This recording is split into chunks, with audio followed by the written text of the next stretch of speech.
What's going on, everyone? My name is Will from Ghost Hack, and today I'm going to show you how to make this very common, very popular, screechy, plucky dubstep bass. It's used a lot in heavy dubstep and brostep by artists like Virtual Riot. You hear it in Barely Alive's music, Zomboy, Must Die, pretty much everyone on Never Say Die. It's pretty simple, it's very effective, and this is what it sounds like. And if we take out all the drums and stuff, this is what it sounds like just raw. Keep in mind that the only effects on this are a limiter, which is just a little bit of volume automation for the sidechaining, and then a tad bit of boost of the sub bass, but that's just for mixing it into the rest of like the drums and things. Now, odds are most of you have heard this sound before, and some of you may already know how to make this sound, but I'm going to go over it anyway because it's still a very good sound to know and understand. So believe it or not, this is actually what we start out with. Sounds completely different, but what this is the BS2 acid right here in the analog section, and we just have this all the way at the beginning, the very beginning of the wavetable. We want this first frame, and what I've done here is actually raise the unison to 5 and the detune up to 9. It doesn't sound like it has detune, but I'll go over what the detune does, to the original sound in a minute. But obviously, as some of you may have guessed, we are using FM for this one. In LFO1, we have this modulating up 50 right here, so 0 to 50 with this kind of modulation, and obviously you cannot hear anything now because there is nothing on for it to FM. So what I'm going to do, I'm going to flip on oscillator B, and all you have to do is put it on a basic shapes, and this is going to bring you just right to this first waveform, which is a sine wave. And once we turn the level down, we have this sound. So we're starting to kind of get there. But the reason right now that we have a high screech sound is because this oscillator B is up 4 octaves higher than this original one. You can see this is -2 and this is +2. If it were not 4 octaves, if it were just 2 octaves, we would not have nearly as screechy of a sound. That would just be a mess. You can go 1 octave up and it's a little bit lower, which I've heard producers do that, but it's not quite as powerful and screechy as 2 octaves higher. You could even, if you wanted to make it much stronger, go 3 octaves.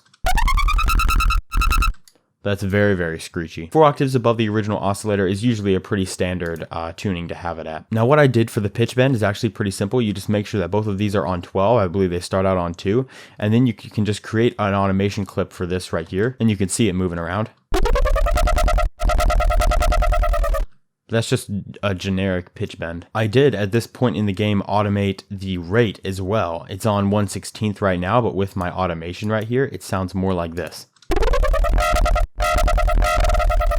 Now, for the FL Studio users, if you're wondering how to automate these controls inside of Serum, the easiest way to do it would be to click this little knob right here. Click that so it's lit up, and then click whatever knob you want to automate. Let's say macro 1 right here. And then you click that. And now you can right click on here and hit create automation clip. And now you have an automation clip for that macro right here. That macro is doing nothing, so I'll delete it. That was just as an example, just to show you the easiest way to create an automation clip for things inside of third-party plugins in FL Studio. But our sound is still pretty messy. Let's add a phaser 24- filter on it. Now this phaser, I normally don't use a phaser filter for things like this, but it actually turned out to work pretty well. I just needed to give it more motion, more like talking motion, and clean it up a little bit. So you can see it kind of rolls off the top. That's what I like about this phaser 24-. It rolls off the top right there. And we can modulate the cutoff like so with LFO1 right here. So it's moving back and forth. These peaks and valleys are moving back and forth across the spectrum.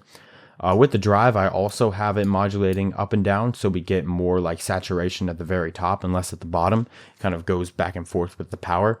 And normally, this sound sounds like this, just like with the mix all the way on. However, I kind of brought in all those frequencies even at the very top. It kind of brought everything in. It didn't let everything go. We didn't have a full spectrum of frequencies. I wanted a full spectrum of frequencies at the top of this modulation. So what I did was I brought the mix down like this. So now when the LFO is all the way up here, we have no mix. So we're getting the full spectrum of frequencies. And then when it comes back down, we go back into this phaser, so you still get that vowel motion. Also, we're going to flip on the sub, which is just a couple octaves down on this rounded square wave. You can see we're modulating with LFO1 here all the way up 100%, and this is going to add some nice bass underneath. Now we are distorting a little bit right here, but that's not going to be a problem. We're going to fix that up in the effects section. But this is where you can hear the effects of the unison coming in, because when you first start the sound, it's pretty much mono because I have the phase randomness for each of these turned down all the way. So all of the phases of the voices are starting at the same time. So it's basically just louder and more powerful at that point. But as the sound continues, say like down here at this part, you can hear things start to spread out a little bit more. Now listen for this, just in this part, in this end part, it's going to spread out a little bit. You can hear it more on the sides, and it's a cool variation. Now moving on to the effects section, we have a hyper dimension, which I'm not using the hyper at all. I've just turned the mix down, and I'm doing basic stuff with the dimension here, size all the way down, and just a little bit, like 19 or 20% in the mix, so it just gives it slightly more stereo width. A little more room there. Then you flip on the distortion, which is a tube distortion, so it's going to be pretty strong, but I'm also using the filter right here, which I have it on pre. And I basically use this as a high-pass filter before the distortion, so we're not distorting any of the super low, super weird frequencies. So I just cut that off at around 330 hertz, and then I automate the drive like so, and it gives it a little more power. And it also controls it and keeps it from clipping in the actual output of Serum. Now we can turn on the filter, and this is where we do some fun stuff. I'm actually moving the cutoff back and forth here with LFO1. You can see it's going side to side, and with the resonance up really high, you can hear what it's doing. It's kind of taking that Combs minus filter, which is a really complex filter full of peaks and valleys. It's moving it back and forth really fast, and it creates this kind of vowel motion, but it's a lot of sliding around. It's a lot of weird stuff. So if you just turn the resonance down a little bit to like 30% or so,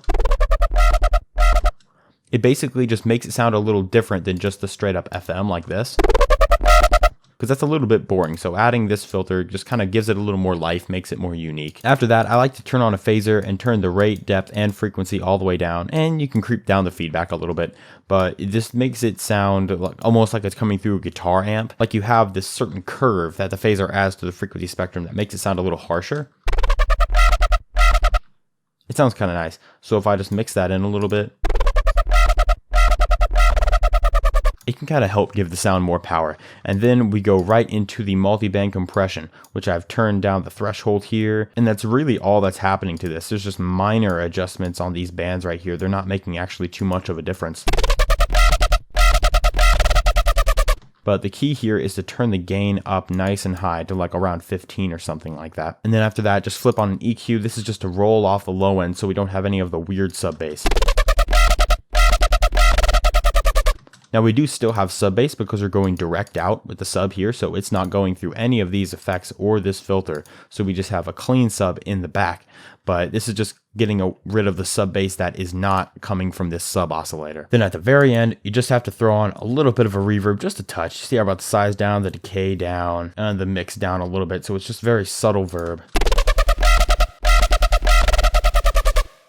Especially when you're using a sound like this that is not super deep and it's not like a wall of sound like a big growl or something like that. Using the reverb to fill out the spectrum, to fill out the spaces can be very, very important. Even automating this reverb back and forth can give your track a really cool effect when you're using like FM screech basses like this. Again, this sound is not too complex. It's very common. A ton of artists have used it, and it's become kind of a classic sound of a lot of dubstep artists. So thank you guys so much for watching. Hope you found this helpful. If you did, drop a like. And if you want more music production videos and tutorials, you can hit subscribe or just go check out our page and look at the videos we've already put up. We also have some hot new releases on our store. If you're interested in Serum packs and sample packs, we have tons of them all right here. So no matter what electronic genre you produce, you can follow the link in the description of this page, and I'm sure you can find something that fits your taste. So thank you so much for all the support, and we will see all of you in the next video. Happy producing.